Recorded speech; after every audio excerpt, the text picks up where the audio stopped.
Think about the last time you just flipped a light switch. Room floods with light, right? Oh. Or that hum from the fridge, always there. Yeah, absolutely. It's almost invisible, isn't it? Totally. And you kind of wonder, have we really stopped to think about how massive electricity is? Its actual impact. It's a great question. It's so woven into everything we do, we barely notice it anymore. But its power, I mean, it's transformative. Exactly. And that's what we're going to, plug into today.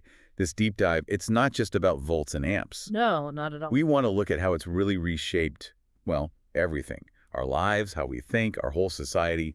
We've got some fascinating material to work with here. We really do. Our sources cover a lot of ground, from the very first electric lights chasing away the dark, all the way to the power grid, how fragile it can be, and even getting into the philosophy of light itself. It's quite a mix. So our mission, like always, is to pull out the really key insights, help everyone understand what electricity truly means today. Maybe spark a few moments. Okay, let's get into it. Before the switch, before Edison, what did people actually do for light? What was that like? Well, you have to go way back. Initially, it was just fire, the hearth, maybe torches, campfires. That was light, warmth, community, safety, all rolled into one. Right, primal stuff. Very. Then came things like candles, oil lamps. But you needed resources. Beeswax, tallow, whale oil later on. Which wasn't easy to come by, I imagine. Not at all. Often expensive, definitely labor-intensive to make and maintain. Light was precious, a limited commodity. So it must have shaped the whole rhythm of life. Profoundly. Evening activities, pretty much dictated by sundown. And it's interesting, some historical sources suggest people had this biphasic sleep pattern. Biphasic, what's that? Sleeping for a chunk of time, waking up for a few hours in the middle of the night, maybe reading, praying, talking, and then going back to sleep. Wow, just because darkness dictated it. Exactly. Light, or the lack of it, structured their days, their nights, even their sleep. That's wild. Okay, so then the big change, electric light arrives. Tell us about that moment. It was really the late 19th century. Thomas Edison gets a lot of credit for the incandescent bulb in 1879, and rightly so, for making it commercially viable. But he wasn't the only one, was he? No, definitely not. You had people like Nikola Tesla, Joseph Swan making huge contributions, sort of in parallel. But Edison's system, that's what paved the way for, well, electrification as we know it. And it wasn't like flipping a switch for the whole country overnight. Oh, far from it. Early 1900s, it was mostly cities getting power. Rural areas, much, much slower. How slow are we talking? Well, by 1925, maybe only about half of U.S. homes had electricity. It took until around 1950, mid-century, for it to reach about 90%. So for a huge chunk of the 20th century, many Americans lived without what we consider totally essential now. And it wasn't just light bulbs, was it? That was the gateway. Precisely. The light bulb opened the door, then came refrigerators, changed food storage forever. Radios, news, and entertainment beamed right into your living room. Washing machines. My grandmother talked about that. A huge labor saver. Well, electric clocks, too, changing how we even track time. It completely remade domestic life. It's like, it didn't just add convenience, it fundamentally altered the experience of being alive. Yeah. And like our sources say, it didn't just change how we live. It changed when we live. That's a key insight. Explain that. How did it change when we live? Think about the night before electricity. It had its own character, didn't it? Maybe more social in close quarters, maybe slower. Some sources even suggest it felt more sacred. Sacred darkness. But electric light, instant illumination, it basically conquered the night. Suddenly, 24-hour productivity was possible. Late night entertainment. And it shrunk the world, in a way. You could argue that. Global time synchronization, things like time zones for trains, became much more practical when our activities weren't tied just to sunlight. Electricity compressed time, stretched the day. Makes sense. Yeah. But not everyone saw this as purely good, right? I think you mentioned a philosopher. Ivan Illich, yes. He had a more critical take. He argued electricity essentially industrialized the night. That in banishing the darkness, we maybe lost something valuable, that sacred quality he talked about. That's definitely something to think about. We gained convenience, but maybe lost something else. Yeah. And the light itself, it's not just on or off, is it? The type of light matters. Hugely. We talk about color temperature. Warm, yellowish light tends to feel relaxing, cozy. Cool, bluish light. More alerting. Better for focus. Like in an office versus a living room. Exactly. It's used intentionally, but it goes deeper than just mood. How so? Biologically. Yes. Too much artificial light, especially that blue light from screens and some LEDs late at night, can really mess with our circadian rhythms. Our internal body clocks. Right. And that disruption is increasingly linked to problems like insomnia, even things like depression. Which explains why we hear more about natural light in design or those SAD lamps for winter. Precisely. There's this growing awareness that light isn't neutral. It's almost like a prescription. It sets a mood, affects our energy, our basic biology. Wow. Okay, so from history to psychology, it's way more complex than just flipping a switch. Let's shift gears a bit. How does it actually get to the switch, the practical journey? Right, the grid.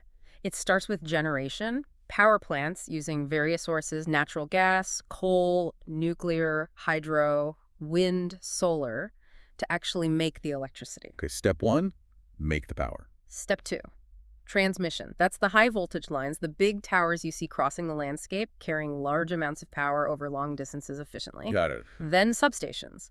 These step the voltage down to safer levels for local areas. Think of them as distribution hubs. Okay. From there, distribution lines, the ones on poles in neighborhoods or buried underground, take it to homes and businesses. And finally. Finally, consumption.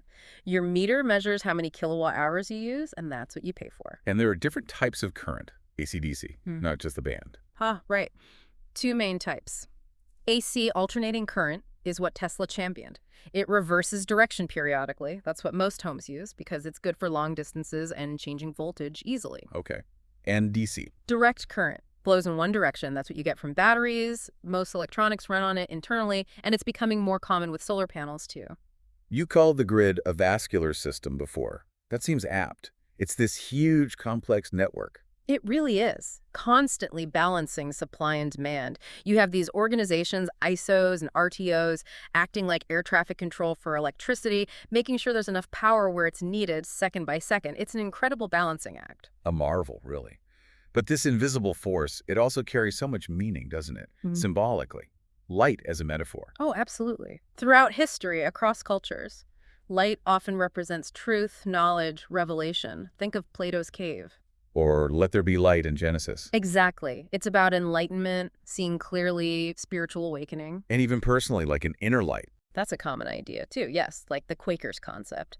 But, as we shifted from candlelight, that flickering organic light, to the instant, steady, often quite harsh light of LEDs, maybe our symbolic experience changed, too. How do you mean? It's still light. It is, but electric light feels controlled, instant.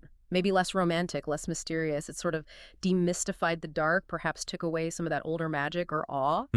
So clarity and convenience came, but maybe we lost some of the poetry. That's what the sources make us wonder. What did we lose when we banished the shadows so effectively? It's a deep question. And this amazing grid we rely on, it's powerful, but it's also fragile, isn't it? Yeah, our sources definitely point that out. It faces real threats. Natural disasters are a big one. Storms, fires, ice.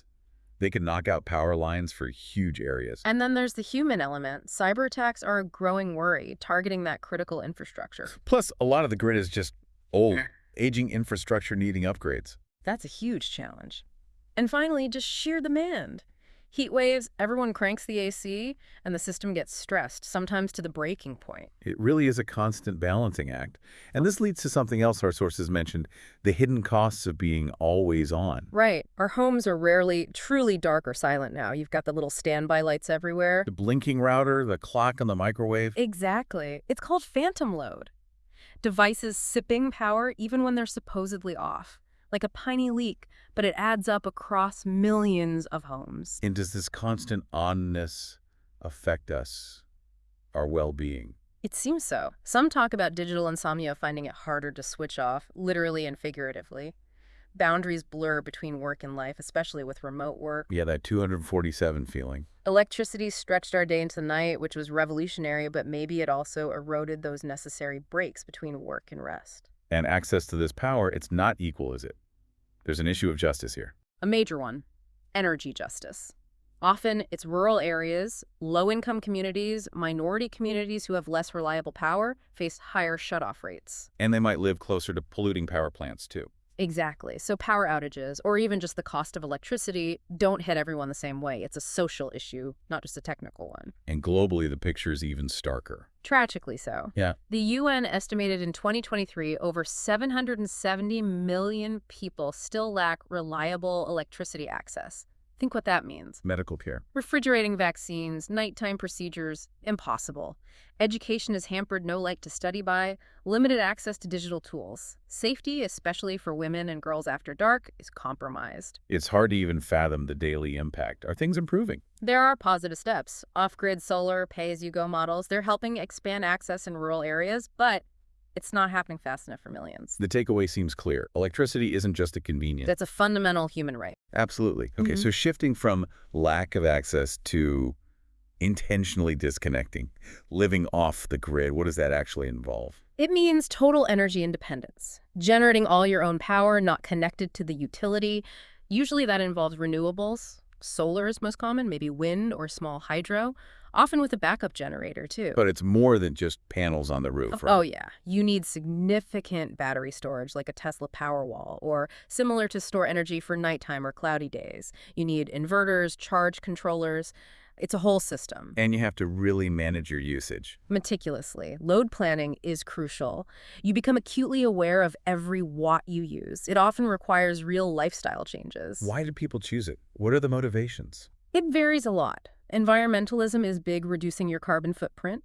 Sometimes it's about self-reliance, prepping for disruptions. Survivalism almost. That can be part of it. Or political or spiritual reasons, wanting independence.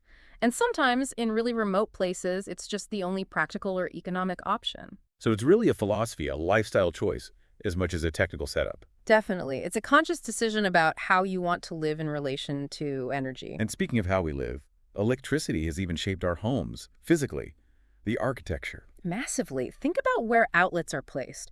Rooms are often designed around them, aren't they? Furniture gets arranged to face the TV screen. Instead of maybe facing the windows or each other. Sometimes, yeah. Kitchens become showcases for appliances. There's this subtle prioritization of electrical convenience, maybe sometimes over silence or interaction or natural light. And smart homes take that even further. They really do. Yeah. Embedding control everywhere. Motion sensor lights, bulbs that change color on schedule, thermostats running algorithms. It becomes seamless, almost invisible control. Which does raise that question. Are we automating ourselves out of agency? Does the home become this feedback loop where we're not really in charge anymore? It's a fascinating and slightly unsettling thought. And this deep reliance, it creates an emotional connection too, doesn't it? An emotional dependency. You feel it when the power goes out. That little spike of anxiety. No heat, no news. What about the food in the fridge? The internet. Exactly. And that anxiety has kind of normalized backup power. Generators, power banks. They're like peace of mind purchases now. Blackout kits are a thing. Right. Even for short outages, it shows how uncomfortable we've become with being disconnected. It's less about fearing the natural dark. And more about fearing the loss of electrically powered light and connection. Precisely. And kids growing up now, many might never experience truly profound natural darkness. That's a strange thought. Okay, what about the simple act, the ritual almost, of the light switch itself? It's such a mundane thing, but think about it. You flick your finger and bam, instant transformation, darkness to light. It's almost godlike, as one source put it. A little bit. That switch taught us about control, safety, managing this invisible power, but now... Voice commands, automation. Exactly. Alexa, turn on the lights. That tactile ritual is fading for some, maybe losing that little bit of direct physical agency. It makes you wonder, yeah. When was the last time you lit a room with your hands on a switch, not your voice or just walking in? It's a good reflective question. Okay, so where does all this power actually come from? What's the current mix in the U.S.? Looking at recent data, around 2023, natural gas is the biggest chunk, about 38%.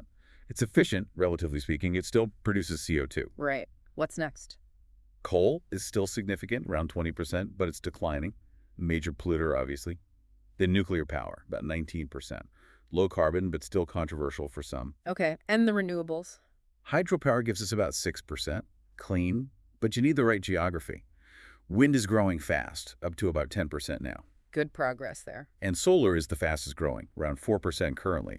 But it's got huge potential, especially for smaller decentralized setups. And that decentralization is a trend, isn't it? Microgrids, home solar? Yeah, microgrids, local networks that can run independently if the main grid goes down, and more people putting solar panels on their roofs, getting batteries. And things like net metering, where you can sell excess power back to the grid. Exactly. It feels like we're shifting from just being consumers of power from a central source. To potentially being participants in a more distributed, maybe even interactive energy system. It's a really interesting shift.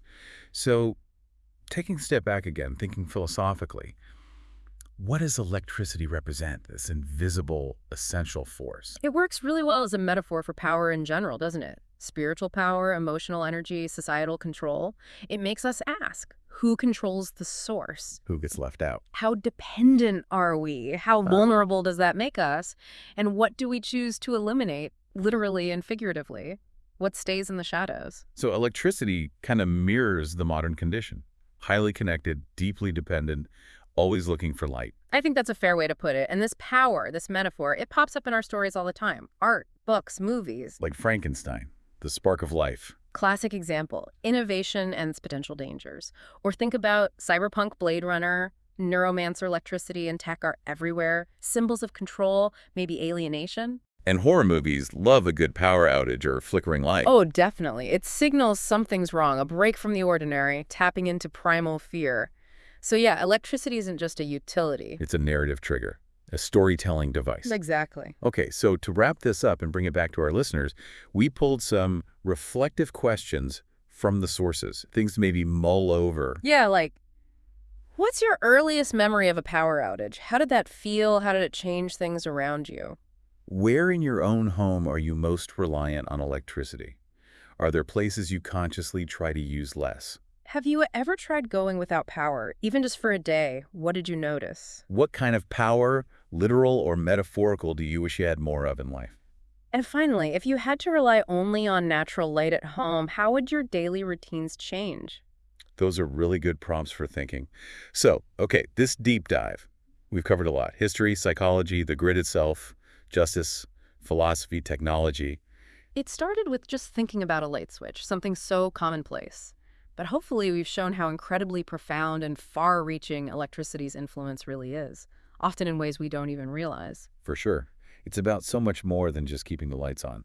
It's about agency, connection, dependence, our relationship with time, with darkness itself. Yeah. So maybe the final thought to leave everyone with, drawing from our sources, is this. The question isn't just how do we power our world? But maybe, how do we actually live with this incredible power we've harnessed? And just as importantly, how do we imagine living, even briefly, without it? Something to think about your own relationship with this force that shapes almost everything, its implications for you and for all of us.